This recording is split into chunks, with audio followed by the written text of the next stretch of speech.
mine. 'Cause Look it up yourselves. Really violent. Read it for yourself. Chapter 10. Festival of Purim is established. Woohoo! With matanot la'evyonim, gifts to the poor, mishloach manot, gifts to our friends, and the reading of the Megillah for all time.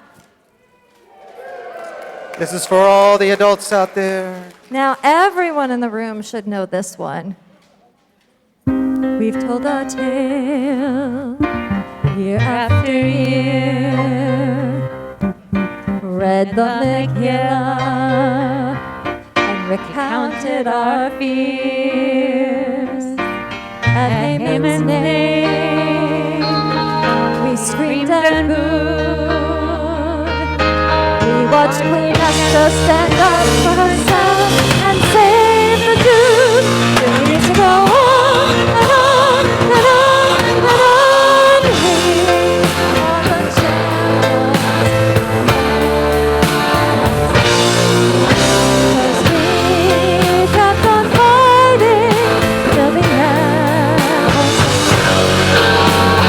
We are the champions. We are the champions. Diamonds shield, but we are the champions of the world.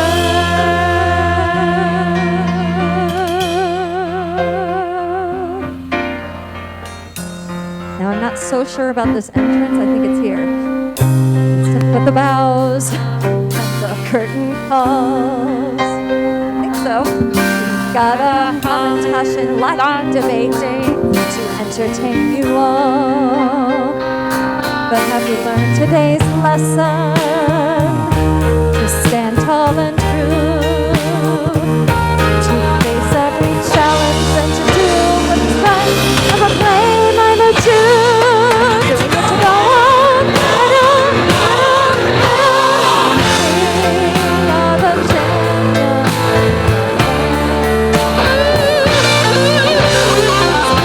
We kept on fighting.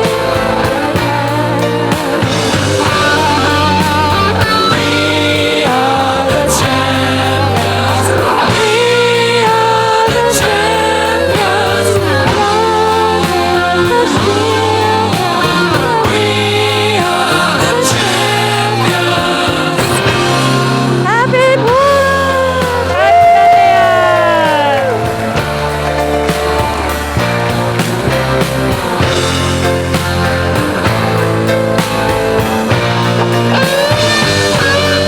We hope you had an amazing time. Let's give it up for Kennerstress Klein for all her work making this happen.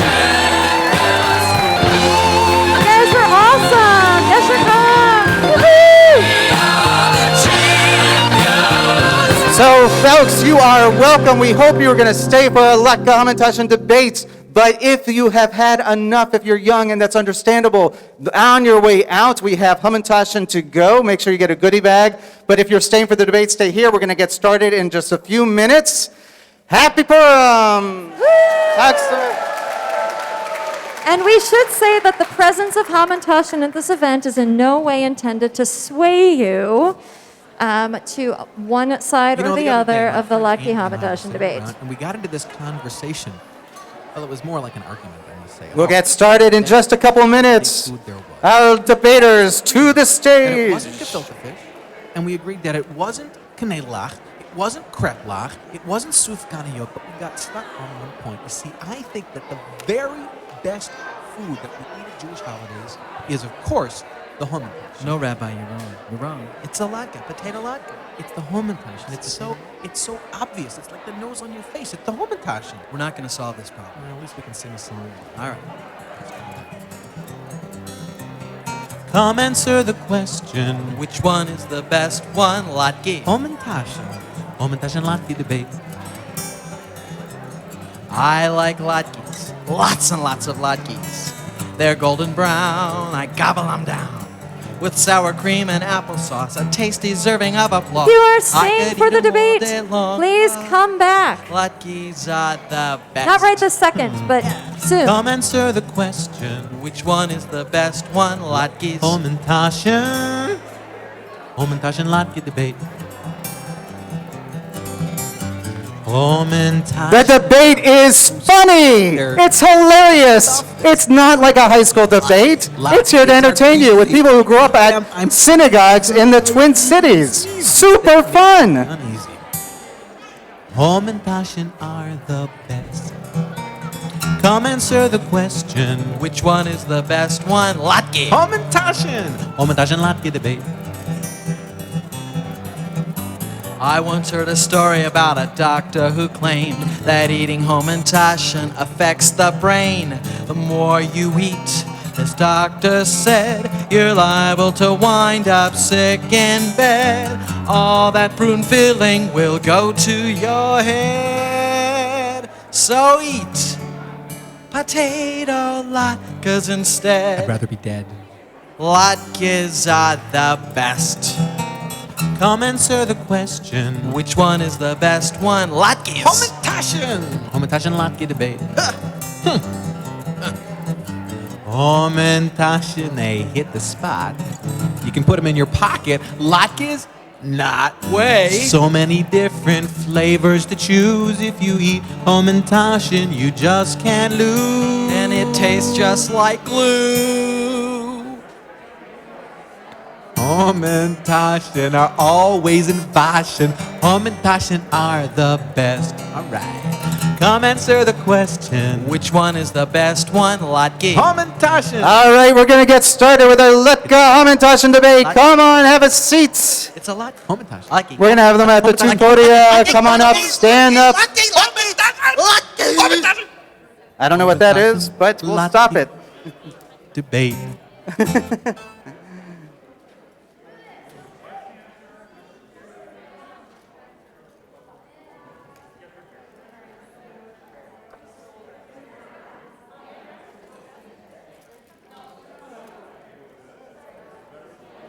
Uh-oh.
All right, friends here in the audience and friends at home, we are here for the annual Latke Hamentaschen debate, number 72. It's been so many years of great debates. Yay!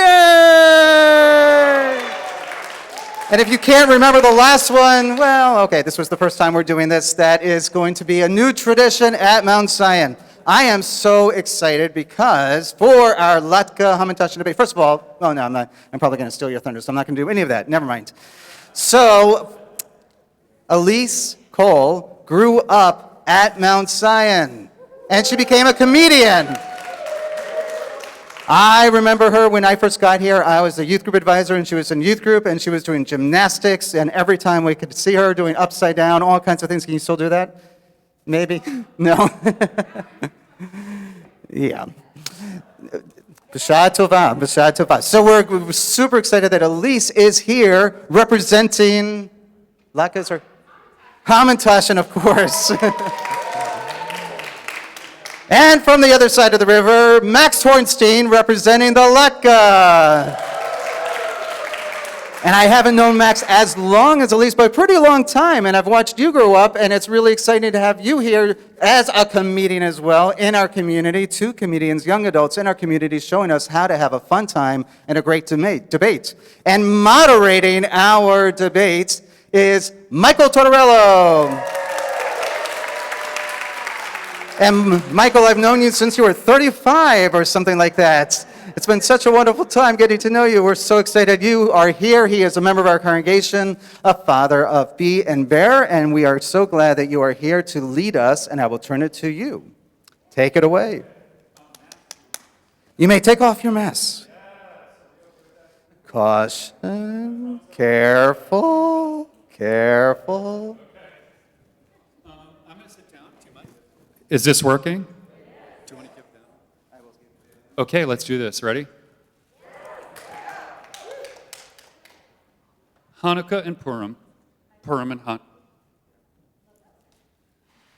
Hanukkah and Purim. Purim and Hanukkah. 2 beloved Jewish holidays. 2 more days in our weird calendar cycle when the Messiah doesn't come. In the scheme of our great faith, they are minor holidays.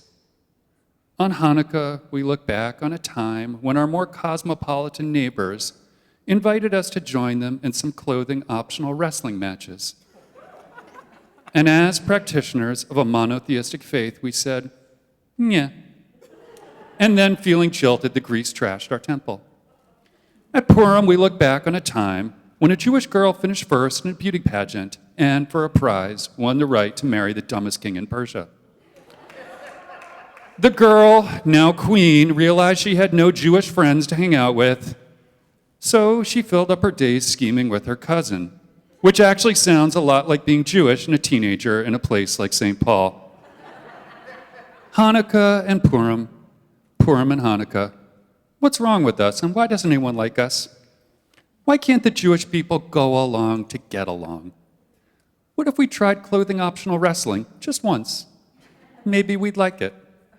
What if we stopped hanging out with our scheming cousins? But God chose us, and so here we are, adults in adult bodies, dressed up in cheap wigs, stuffed into unicorn costumes. There's a reason God had to command us to be fruitful and multiply. Hanukkah and Purim, Latkes and Hamentaschen. We think about how close our people came to dying, and we stress eat over the memory. We say we love these foods, but then we eat them only once a year. Do we claim to like sushi, but then wait for the month of Adar before ordering a tray of maki rolls for takeout? Latkes and Hamentaschen, Hamentaschen and Latkes. As a food group, they're brown. The basic recipes remind us of our grandmothers and of the shtetl, or Florida, a gay-hating shtetl with alligators.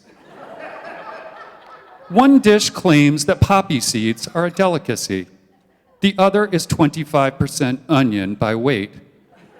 We prepare these foods with our families because no restaurant wants to make them for us. These are the feast foods of our scattered tribe. Latkes and Hamentaschen, which one is worse? Or which one is better, if you'd like to phrase the question like a Gentile? Our clergy and temple leadership resolved to find the answer. Well, most of our temple leadership. After hearing about the plan for this Purim debate, Larry Solomon turned in his resignation to the board of directors. Larry survived 12 years of our meshugas, but like Moses in the Pharaoh's land, he knew when to make a quick exit. Don't let the Red Sea hit you on the way out, Larry. Anyway, our clergy met and prayed, and after meeting and praying, which, by the way, are the only 2 things that get done in a Reformed synagogue, minus the praying. After that, they identified 2 young members youngish members of our local Jewish community, performers known for their wit, their social smarts, and their philosophical insights into our shared Jewish experience. That's what we call comics, by the way, when there's not enough beer and barf on the floor. And then our two esteemed rabbis put out the call for a sagacious judge, an arbiter known for his standing in this community, for his Jewish learning, for his Solomonic righteousness. And when that combo turned down the gig, the clergy called in the clowns. Seriously, Mount Zion is thrilled to welcome Elise Colt and Max Hornstein to our inaugural Purim debate.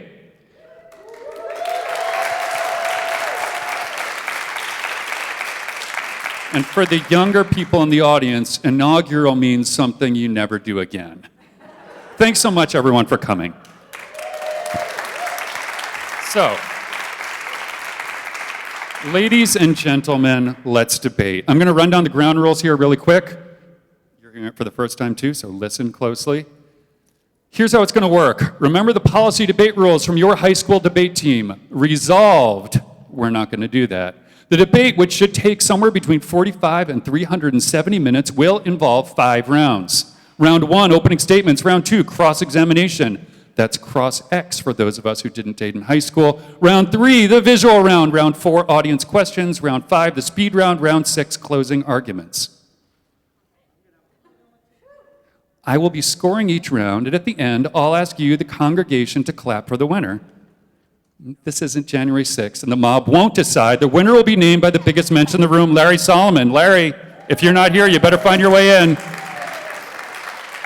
Okay, so without any more nonsense from me, let's leave it to the professionals. Max and Elise, if you would be so kind as to deliver your opening statements. Max, you drew the short straw. You were up first. Elise, you'll be up second.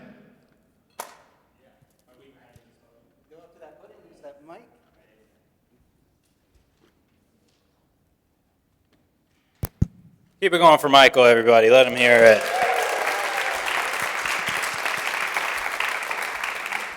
Thanks for having me. I had to do some research about Purim because I grew up at Temple Israel, so they didn't really teach us anything over there. That's how you get them on your side first, at least. My fellow Jews, we are at a defining moment in our people's history. Anti-Semitism is on the rise, again. Fewer and fewer of our youth associate with our great faith tradition.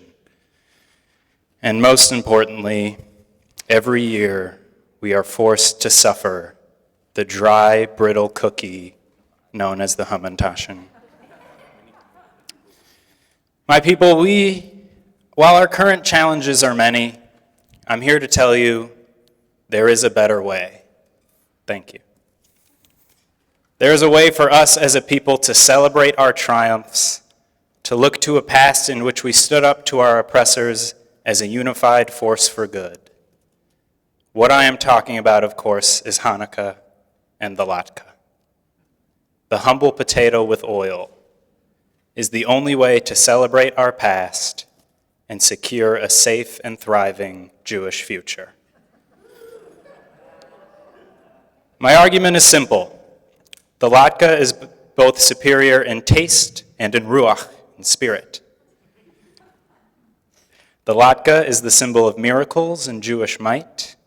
The Hamentaschen is quite literally the symbol of our oppressor.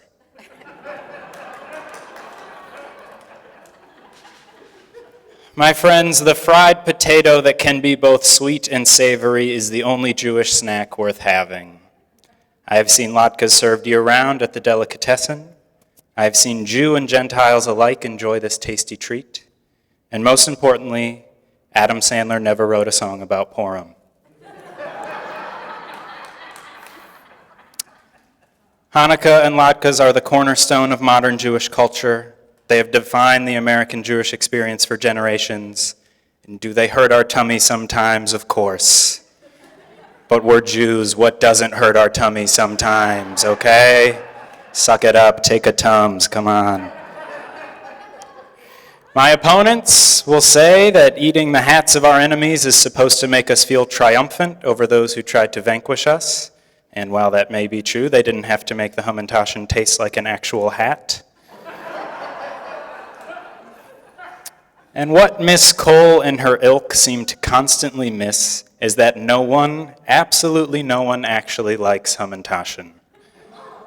A recent survey done by the Pew Research Center found that 99% of young Jews find Hamentaschen to be so gross they would rather read Talmud than eat it. And that same study found that 7 out of 10 Jews called Hamentaschen blech.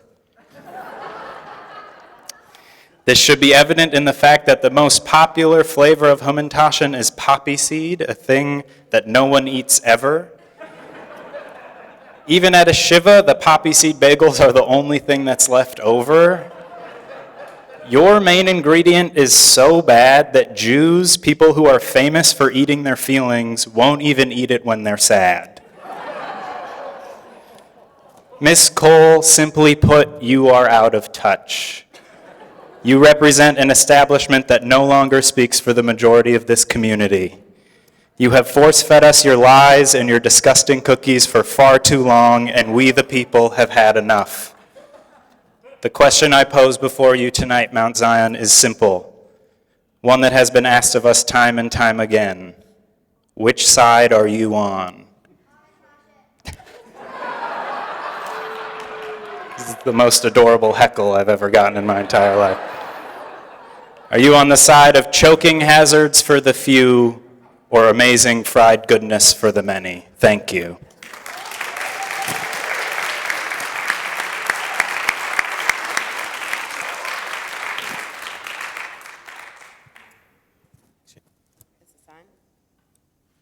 Is this on? Okay, there we go. Good people of St. Paul, welcome to the great 2022 Latke versus Hamentaschen debate. I'd like to, first of all, welcome and congratulate Max Hornstein on a great opening speech, debating a pregnant woman about food. It's the very definition of that precious border between brave and stupid.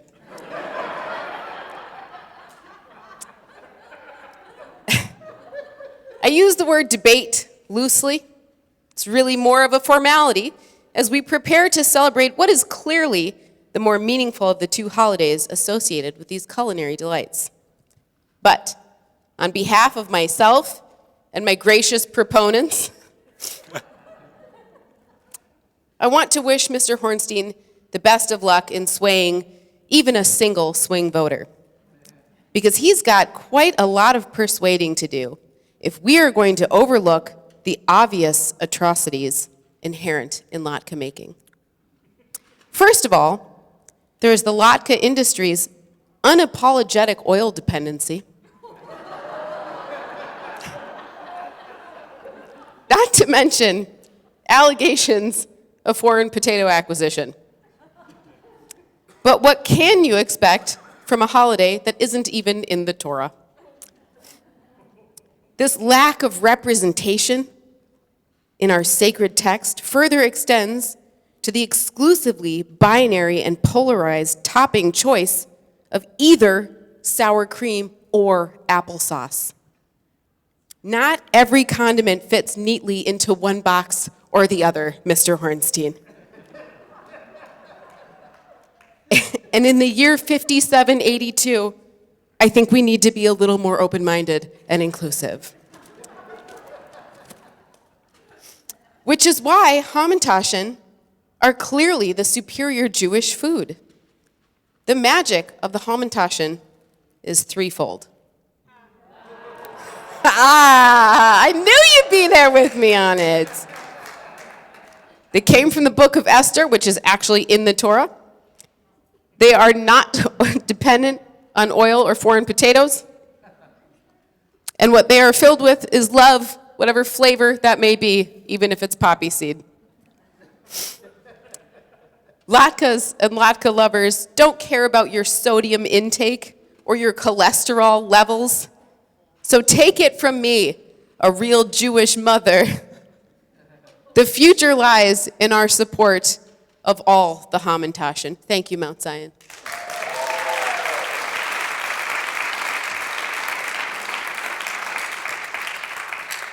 Thank you so much, Max and Elise. We're going to now move to the cross-examination round. I'll be asking both candidates, debaters, one question. They will both get a chance to answer it. Are we ready? Elise, you will go first. Matzah, the perfect pogrom food. Cooks fast, packs flat. It's like IKEA furniture that way. You can ship it anywhere. So, the next time we as Jews need to make a speedy exit, pulling a Larry Solomon, as we call it here at Mount Zion, which makes a better escape food? Elise. I'm going to stick with Hamentaschen because the variety of fillings will provide us with different tiers of the food pyramid with which to sustain ourselves on the road. Can't do that with potatoes and onions, just one. It's just potatoes and onions. That's it. Max? Oh, Elise, you set me up so nicely. Potatoes and onions are what have fed our people since, like, forever. That's the only thing we eat. For you to rag on potatoes and onions like that, that's, I mean, in the house of God, that's brutal. But I will say this. I think latkes are better for the escape for two reasons. One, the fillings, or so you're going to go to every store in town to try to buy apricot spread. Everyone's going to know the Jews are leaving. They're going to know we're trying to leave.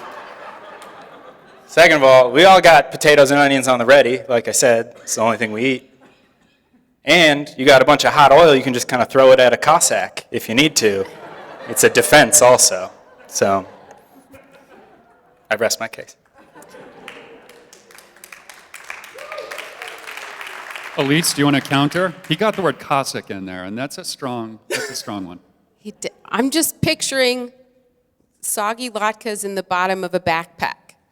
Do you have a kindergartner that you have to schlep along with your latkes? I don't think so. Cookies, it's the way to go. Crumbs. Okay, before this gets ugly, next question. During the high holidays, this room is packed back to the stained glass. But honestly, the box office for these holidays could be brisker. I think we all agree that the Hanukkah and Purim stories aren't going to win over the new audiences without a 10-episode limited Disney Plus series. Pitch me your production, plot lines, talent, soundtrack. Go. Max, you're up. Okay, I'm thinking Lin-Manuel Miranda for the music. I'm thinking Judah Maccabee will be, just the only thing that's coming to mind is Mel Gibson, but that won't work.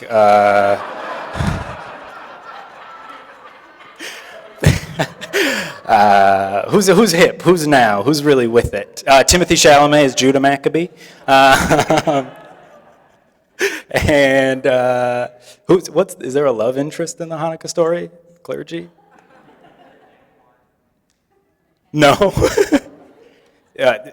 Jerusalem is the love interest.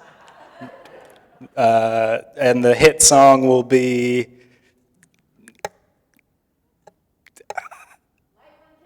Light One Candle. Thank you. From the audience, from the cheap seats. Thank you. Directed by Ron Howard. Remember? Thank you. Do I get to take this one now? All right. So I'm thinking, obviously, Gal Gadot as Queen Esther. Yes, Wonder Woman. There's no reason not to have Wonder Woman also be Wonder Woman. Soundtrack, I'm going to go with something a little more fun. I'm thinking a Motley Crue, AC/DC, get a little rock on our Purim story, because we actually won that one.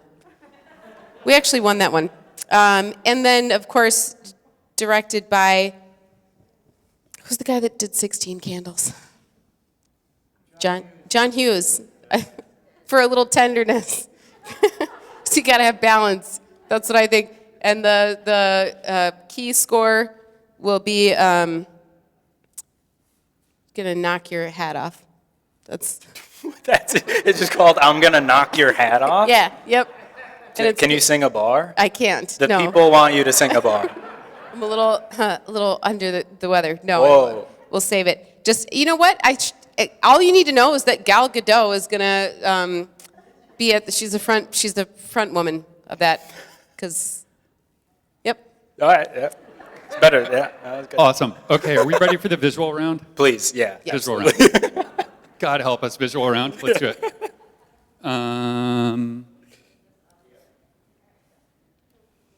Okay. Oh, so, Mel Gibson's gonna play Haman. Oh, that was, you stole that. It was right there. It was right there. It's more of a stretch for him to do Judah Maccabee, but it's fine. Oh, are you guys okay?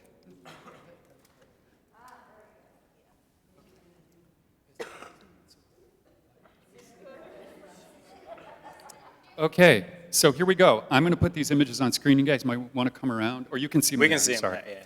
Okay. So, question number 1. Is it good for the Jews? Okay. Here we see the effect.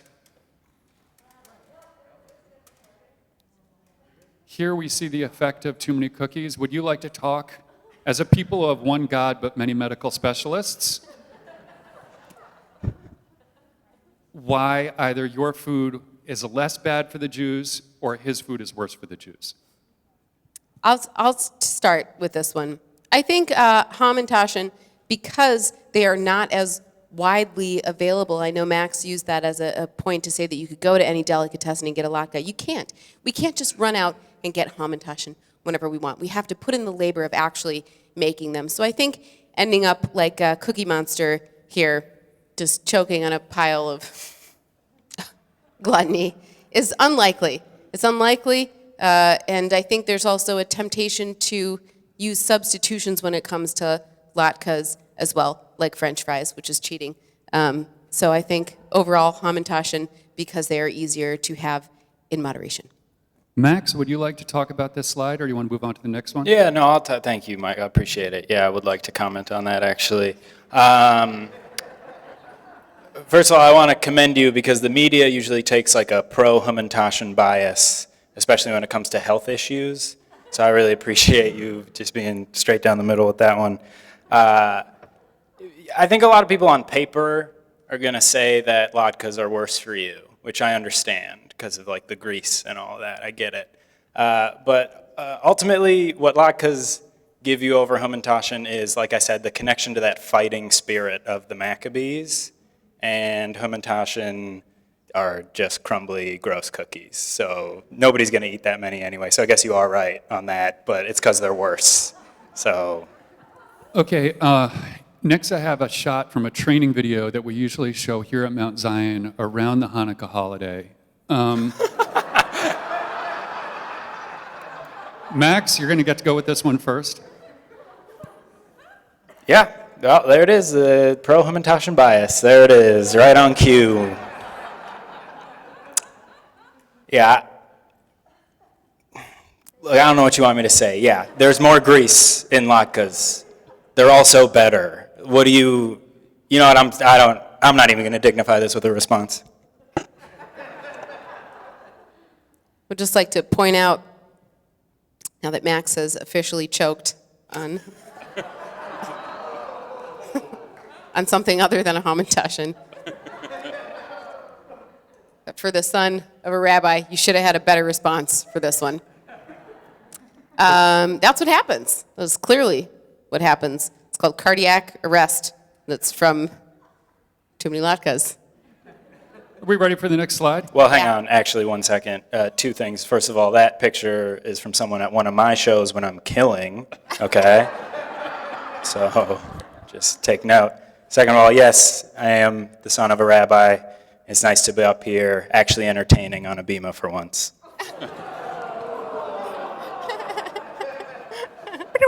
Okay, next slide. Oh, no, that wasn't supposed to be there. Sorry. Wrong slideshow. Okay, is it secretly goyish? Are you ready? Is it secretly a goyish food? I'll jump in. I'd like to start Would you like to go with this one first, please, Elise? Yeah. latkes are because people will eat. You can go to a diner and get potato pancakes and have them filled with all kinds of stuff. And the goys eat them. They do. They have no idea. If you called it a latke, they wouldn't know what hit them. Now, nobody who's not Jewish is going to go looking for Hamentaschen. You know what I mean? There's no secretly goyish. No, you either know what Haman's hat looked like or you don't. It's ours, right? It's ours. Let's get a round of applause for Hamentaschen, right? It is the Jewiest food. I see sevens of people not clapping for that, so just so you know. Max, do you have anything you want to say about this one? Yeah, look, do Gentiles know about latkes? Sure, fine, okay? They do. It's because it's better. It's because it tastes better, all right? You know what else you can put on a latke that you can't put on Hamentaschen? Pastrami, all right? That's the best Jewish food there is. Put that on a Hamentaschen. Put that on a Hamentaschen. I didn't even ask them to clap, and they did it. Is that your bumper sticker? Okay, I do see some parents here, so I know a lot. But hang on, I think we had one more time. Done, exactly. Thank you.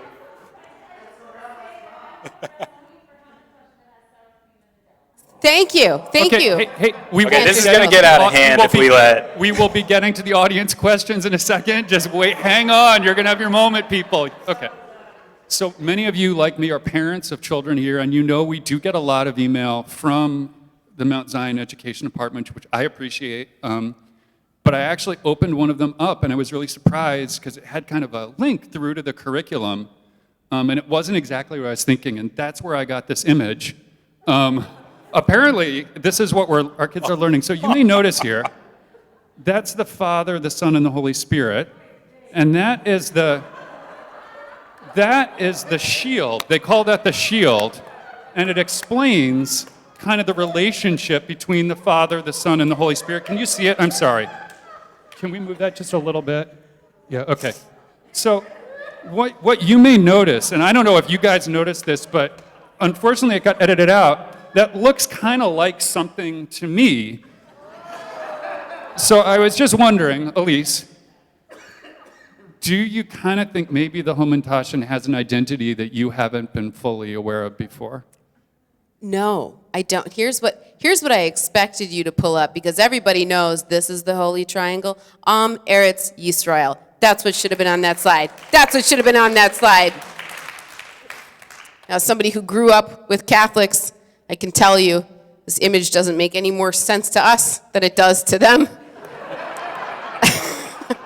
Which is why we just eat it. We just make them into triangles, and then bite off a corner and eat it. Eretz Yisrael forever, Hamentaschen forever. Max, as someone who studied a lot, I think of Catholicism growing up. Yeah, me? Yeah. No, that was, you can't compete with that. That was actually really great job, Elise. I did not know how you were going to do that. You crushed it. Great job. Okay, so we're done with the visual round. We are going to be moving on to the audience question round. If you guys have questions about Hamentaschen and latkes or other things for this debate, if you would raise your hand, I will come around with the microphone and you will have your moment. Oh, I got Benny here. So, what is the best topping or filling for your chosen food? Yeah, fantastic question. Thank you so much. It's also great to see young people involved in politics. I really appreciate that.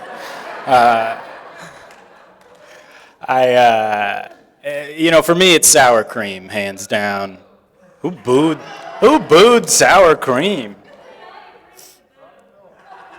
Sour cream is the best, hands down. I'll tell you why. In the Catskills, what they would do is they would come around to your table with a tub of sour cream. It's our tradition, it's our people, it's in our blood, it's in our cholesterol. Good response, Max. I think quite a few members in the audience are just a little too young to know what the Catskills are. Actually, I'm surprised that you knew. I'll be honest. The filling, here's why I appreciate this question. Thank you so much. We can put whatever we want. You can do apricot, raspberry, poppy seed, chocolate, dates, and walnuts. Whatever you want to do goes in there. I think we should start making savory Hamentaschen. You know, like the Great British Baking Show where they take a project and they just put a little twist on it? I say we can put whatever we want in our Hamentaschen because it's time. Okay, do we have another question? Here we go. Can you comment about what your house smells like about 5 hours after preparing your chosen food? A presidential question there. Thank you. Obviously, Hamentaschen are the winners, right? My house smells like cookies. It smells like cookies. It smells like butter and sugar and love, and usually a little bit of chocolate because I like the chocolate Hamentaschen. Yeah, it's pleasant, and then it lingers a little bit in the house, and we get to smell it as we drift off to sleep and have sweet dreams about destroying our enemies. Fair enough. Who hasn't wanted to live in a McDonald's from time to time? Who among us hasn't walked into one and been like, yeah, I'll put a bed right there. So, with mine, you can do that. Next question.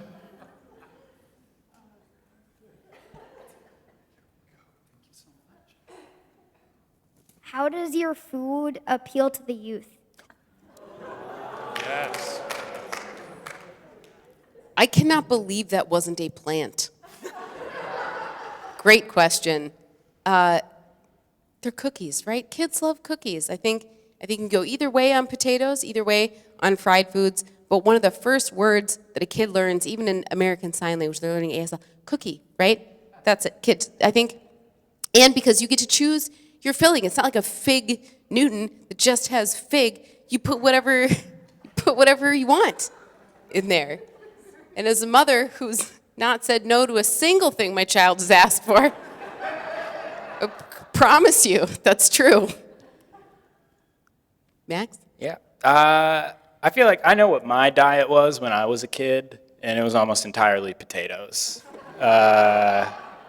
So I feel like most kids don't like apricots. Kids don't like that. It's gross. It's a fruit. That's disgusting. They want starch and brown stuff, and that's potatoes with sour cream. One more question, anybody?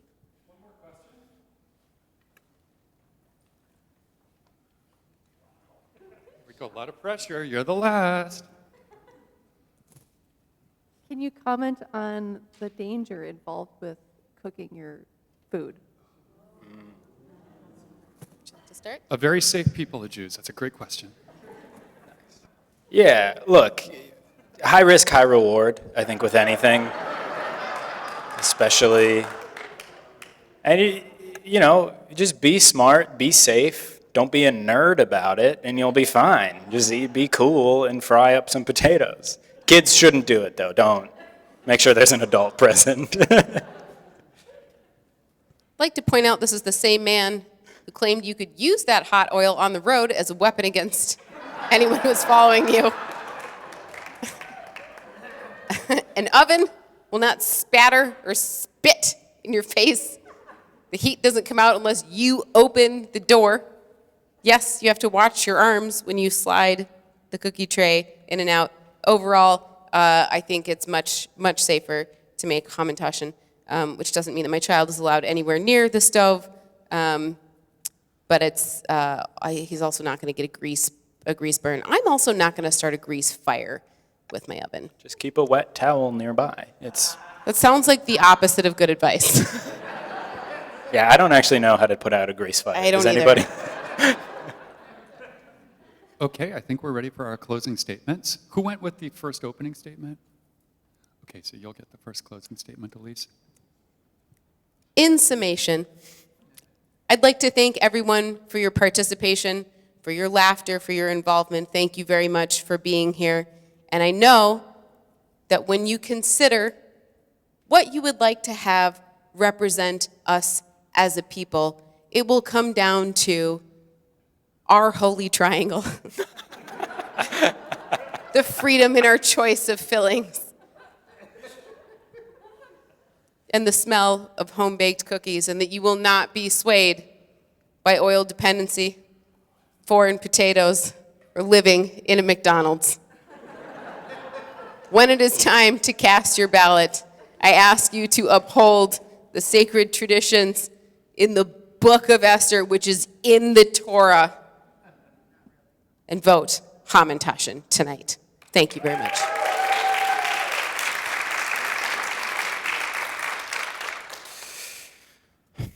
You know, when we started this campaign, I was just a kid from Minneapolis that had a crazy idea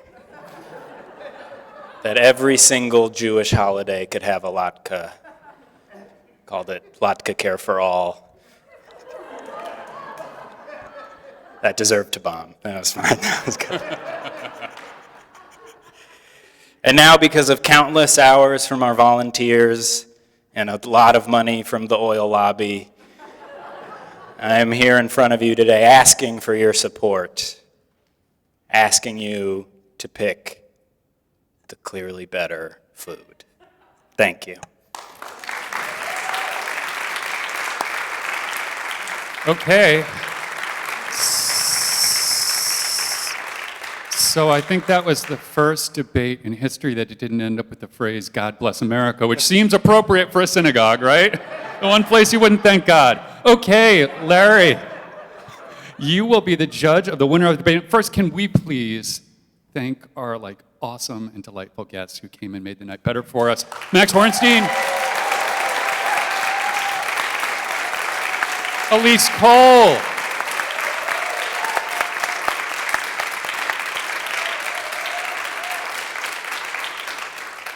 Larry, where are you? I'm giving you the mic next. Did he leave? Oh, he's a genius. Okay, are we going to have to end it with a cheer? Are we going to end it with a clap? Yeah. I think so. Yeah, you good with that? Yeah. Okay, here it comes. If you believe the winning position was forwarded by Mr. Max Hornstein for the latke, please clap.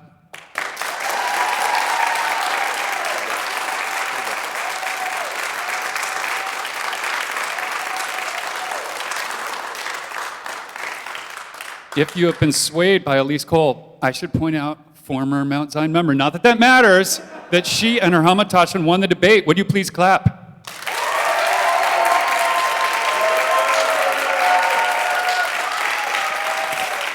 Standing. He said, I didn't even tell him to do that. Go back to Minneapolis, kid. It's been a tough night. Thank you so much, everyone. This was a blast.